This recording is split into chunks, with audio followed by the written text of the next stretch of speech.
ప్రేమ, యేసుని ప్రేమ.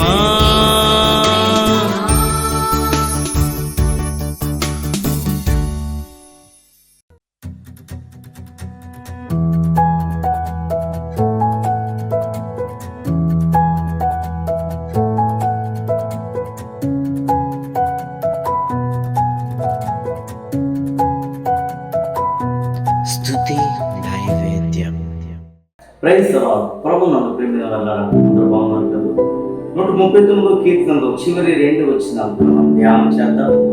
ఈ యొక్క కీర్తన అంతా దేవుడు మనల్ని ఎలా పరిశీలిస్తున్నాడు, అంతేకాకుండా దేవుడు మనల్ని ఎలా నిర్మాణం చేశాడు, ఇలాంటి విషయాలు ఎన్నో దేవుడు మనకు నేర్పించాడు. అంతేకాదు మన మీద ఉన్నతమైన తలంపులతో దేవుడు ఉన్నాడనే విషయాన్ని గ్రహింపచేశాడు. చివరి వచనాలు చదువుకున్నాం. దేవా, నన్ను పరిశోధించి నా హృదయము తెలుసుకును, నన్ను పరీక్షించి నా ఆలోచనలను తెలుసుకును. నీ ఆయాసకరమైన మార్గము నా యందున్నదేమో చూడు, నిత్య మార్గమున నన్ను నడిపి.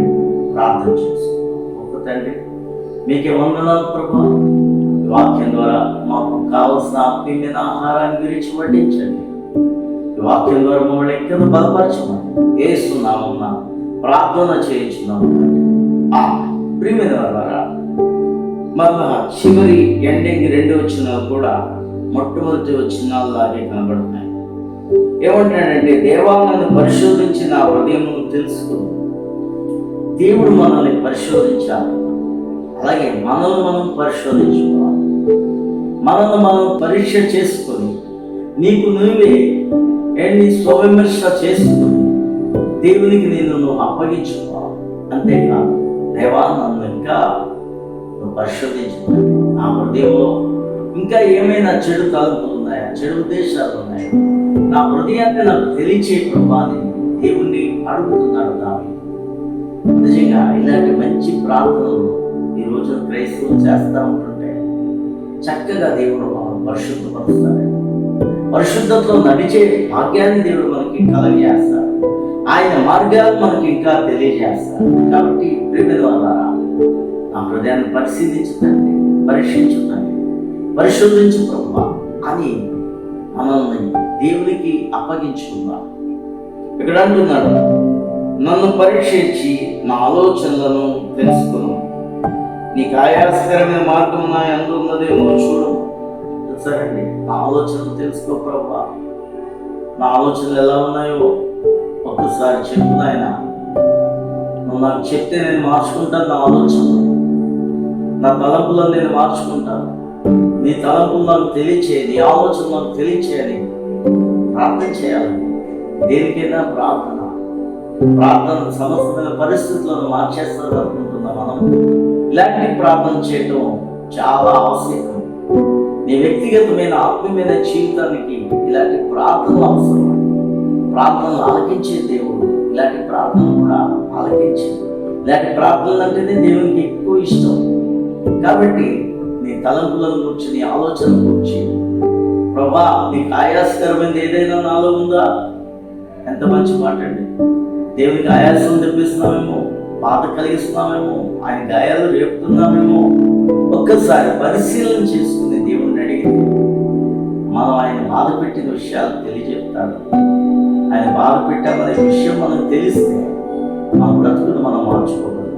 ప్రియమైన వారలారా, నిజంగా ప్రతిరోజు నీ యొక్క క్షేమాన్ని కోరే దేవుడి మాటలు చెప్తావు. కాబట్టి నిన్ను నీవు పరిశీలించు.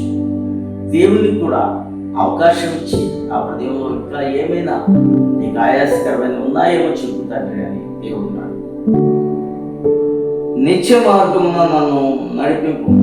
హల్లెలూయా. వెళ్ళే మార్గానికి కూడా పేరు పెట్టాడు దేవుడు. జీవ మార్గం అని, తిన్నని మార్గం అని, సరైన మార్గం అని, నిత్య మార్గం అని. హల్లెలూయా. మనం వెళ్ళే మార్గం అంట నిత్య మార్గం, అంటే ఎప్పుడు ఉండే మార్గం. ఆ త్రోవ ఎవరు ముయ్యలేరు. చూసారండి, ఎన్నో రోడ్లు కొన్నాళ్ళకి అవి ఉండవు. వేరే పక్క నుంచి ఇంకో రోడ్డు వేస్తారు, ఇంకా పెద్ద రోడ్డు వేస్తారు. కానీ దేవుని యొక్క మార్గం ఆది మానవుడి దగ్గర నుంచి, ఆదాము దగ్గర నుంచి చిట్ట చివరి వ్యక్తి వరకు కూడా ఏసే ఆ మార్గమై ఉన్నారు. ఆయన నిత్యమైన దేవుడు, సజీవుడైన దేవుడు కాబట్టి ఆ మార్గములో ఆయన రోడ్డు మీద మనము నడవాలి. హల్లెలూయా. పరలోక రాజ్యానికి వెళ్ళే మార్గము నేనే అంటున్నాను. నేనే మార్గము, నేనే సత్యము, నేనే జీవం. నా ద్వారా తప్ప పరలోక రాజ్యానికి వెళ్ళే అవకాశము లేదు అని ఖచ్చితంగా యేసయ్య చెప్పాడు. దేవునికి స్తోత్రం. కాబట్టి చాలా మందికి ఇష్టం కావు ఇలాంటి మాట. అందరూ అలా చెప్పలేదు కదా అంటే అందరూ చెప్పలేదు. నిజానికి వారు దేవుళ్ళే కాదు కాబట్టి, దేవుడే యేసయ్యే కాబట్టి ఆయన అప్పుడే చెప్పాడు, నేనే మార్గం, నేనే దేవుణ్ణి, నా ద్వారా తప్ప పరలోక రాజ్యానికి వెళ్ళే వేరే మార్గమే లేదని.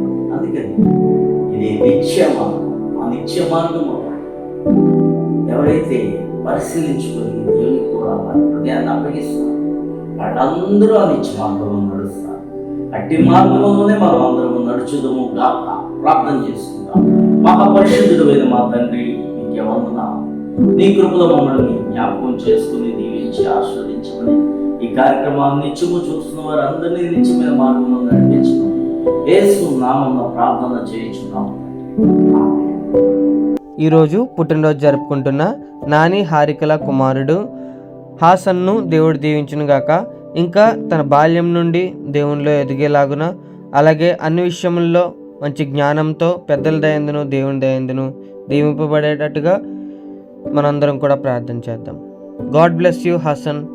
ఈరోజు రక్షణ పుట్టినరోజు జరుపుకుంటున్న శృతిని దేవుడు దీవించి ఇంకా మంచి ఆరోగ్యమును, శక్తిని, బలమును, ఆత్మీయతలు అన్ని విషయాల్లో వర్ధిల్ల చేయను గాక.